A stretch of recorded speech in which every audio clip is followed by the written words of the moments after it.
आप सब अच्छी तरीके से जानते हैं कि जोशीमठ में आज एक अभूतपूर्व संकट के दौर से वहां की जनता गुजर रही है और जिस संकट को हमारी सरकारें, हमारा प्रशासन प्राकृतिक आपदा घोषित करने पर लगा हुआ है। यहाँ तक कि जोशीमठ के जो निवासी हैं, जोशीमठ के जो लोग हैं, उनको उस संकट के लिए दोष दिया जा रहा है। कहा जा रहा है कि उन्होंने नियमों के तहत मकान नहीं बनाए, उन्होंने नियमों के तहत होटल नहीं बनाए, उन्होंने नियमों के तहत शौचालय का जो गटर सिस्टम है उसको उन्होंने जो है सीवरेज सिस्टम में नहीं बदला और उन्होंने वहां जो है प्रकृति के साथ खिलवाड़ किया। तो सरकार कुल मिलाकर के जो कोशिश कर रही है, सरकार को चलाने वाले लोग जो कोशिश कर रहे हैं वो कोशिश है कि उत्तराखंड के अंदर ये जो विनाशकारी विकास का मॉडल है,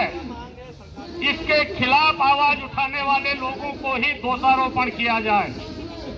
इस विनाश का दोष उन्हीं लोगों के ऊपर मढ़ दिया जाए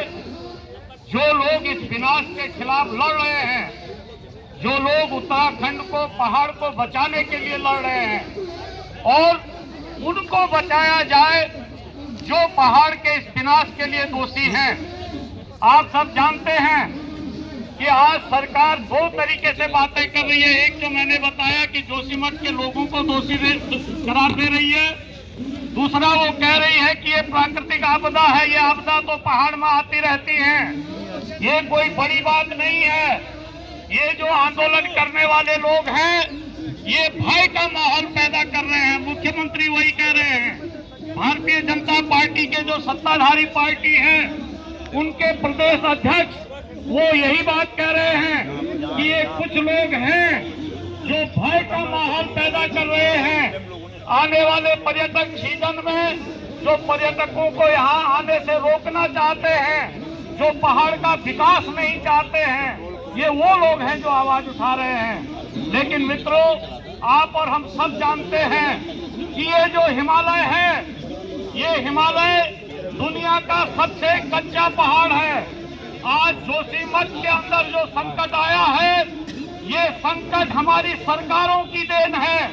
ये संकट हमारी सरकारों की नीतियों की देन है। और ये जो कॉरपोरेट लूट का पूरा रास्ता है,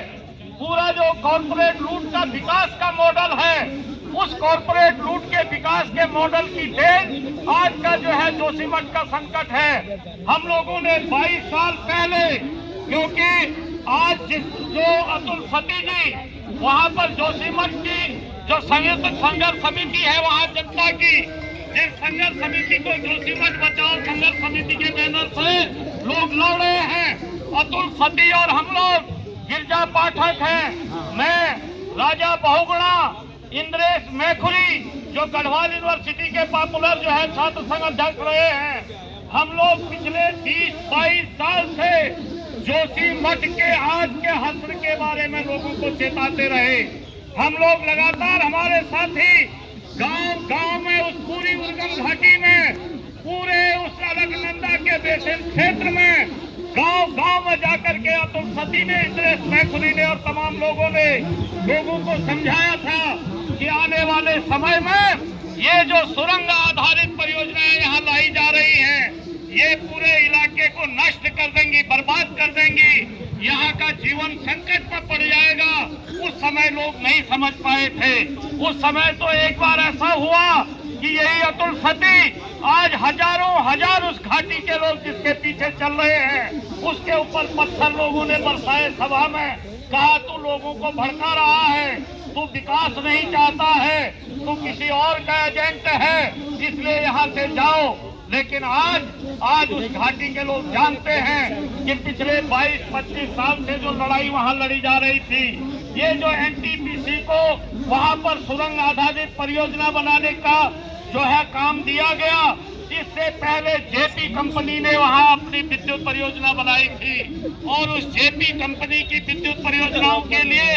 जो सुरंग बनाई गई उससे जोशीमठ के सामने का चाई गांव धंस गया था। हम लोगों ने उसी समय चेताया था कि इसको ना किया जाए, लेकिन आप जानते हैं कि सरकार ने जबरदस्ती जो है इस परियोजना को चलाया और वो परियोजना आज जो है पूरे जोशीमठ के विनाश का कारण बन रही है। ये खाली जोशीमठ का मामला नहीं है, आपको पता होना चाहिए कि जोशीमठ के नजदीक देखिए कर्णप्रयाग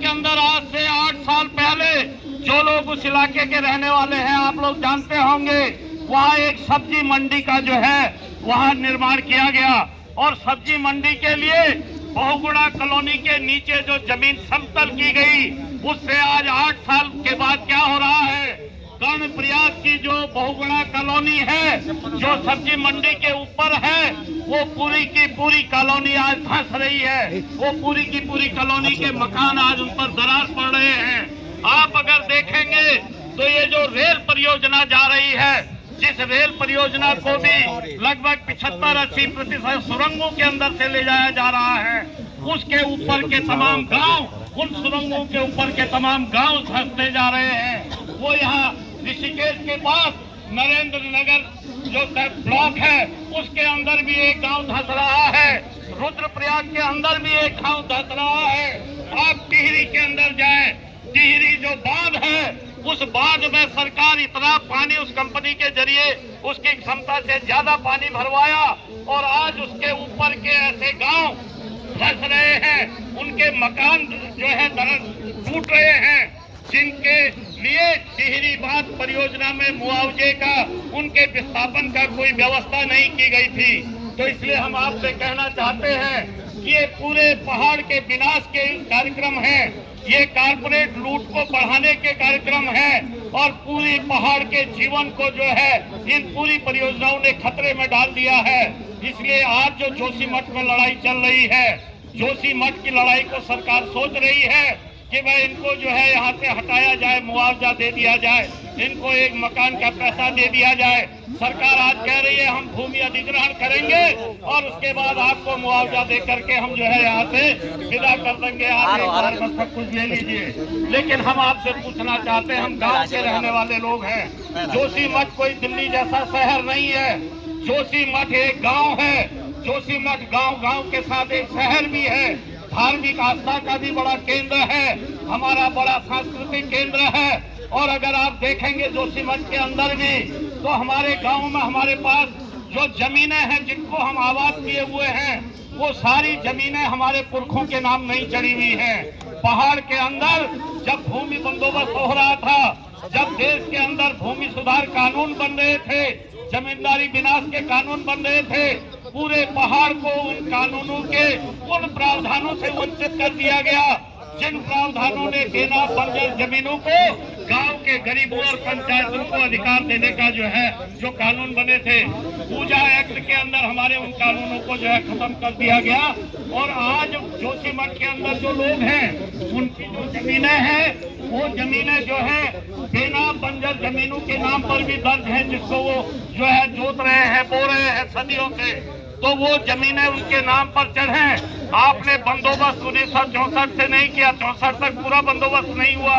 जो छावनी वहाँ आर्मी की जो ब्रिगेड 62 की लड़ाई के बाद जो है वहाँ पर स्थापित की गई, उसके लिए जो जमीन जोशीमठ वालों की ली, उस जमीन का 1962 से आज तक मुआवजा लोगों को नहीं दिया है। लोगों के गौचर हैं, लोगों के ऊपर खरके हैं, लोगों का जो है वन पंचायतें हैं, आप एक प्लॉट और एक मकान का पैसा दे करके भेज देंगे। जो घास चारे के जरिए एक आध जानवर पाल करके अपनी आजीविका को चला रहे हैं, वो कहां से चारा लाएंगे, कहां से वन पंचायत में दूसरी जगह कोई वन पंचायत उनको अपने वन पंचायत में घास और लकड़ी का अधिकार देगी। ये सारे ऐसे सवाल हैं जो सवाल वहां के पूरे पुनर्वास के सवाल के साथ जुड़े हुए हैं। इसलिए अभी हम लोगों ने सरकार को कहा, हम लोगों ने कहा, जोशीमठ की जो बचाव संघर्ष समिति है उन्होंने सरकार से कहा कि भाई एक दीर्घकालीन नीति जोशीमठ के पुनर्वास को लेकर के आप बनाइए। लेकिन उससे पहले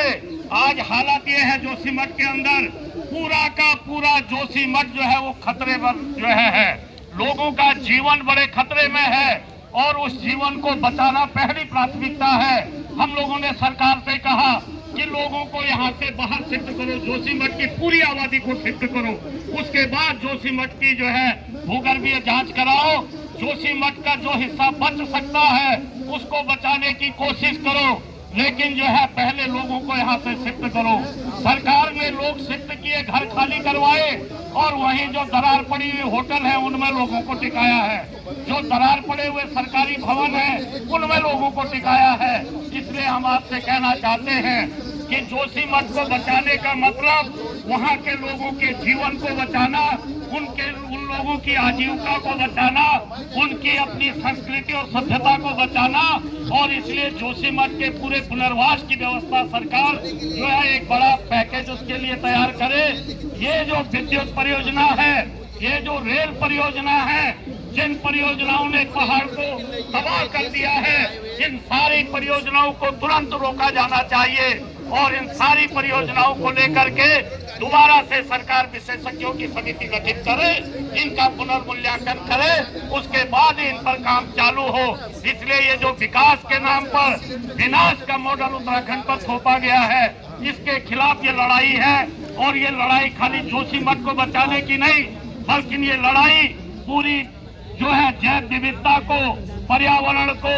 और कुल मिलाकर के पूरी मानवता को बचाने की लड़ाई है। क्योंकि जोशीमठ नहीं बचेगा तो पहाड़ नहीं बचेगा। जिस तरीके की परियोजनाएं पूरे पहाड़ में चलाई जा रही हैं कॉरपोरेट लूट को बढ़ावा देने के लिए, इसलिए जोशीमठ को बचाने की लड़ाई ये उत्तराखंड के पहाड़ को बचाने की लड़ाई है, ये मानवता को और प्रकृति को बचाने की लड़ाई है। इस लड़ाई को हम लड़ेंगे, अंतिम दम तक लड़ेंगे। और ये जो कॉरपोरेट लूट पर आधारित विकास का मॉडल है, इस मॉडल को खारिज करना हम सबकी जिम्मेदारी बनती है, तभी हम जो है जोशीमठ के लोगों का सही साथ दे पाएंगे। आप सबका धन्यवाद।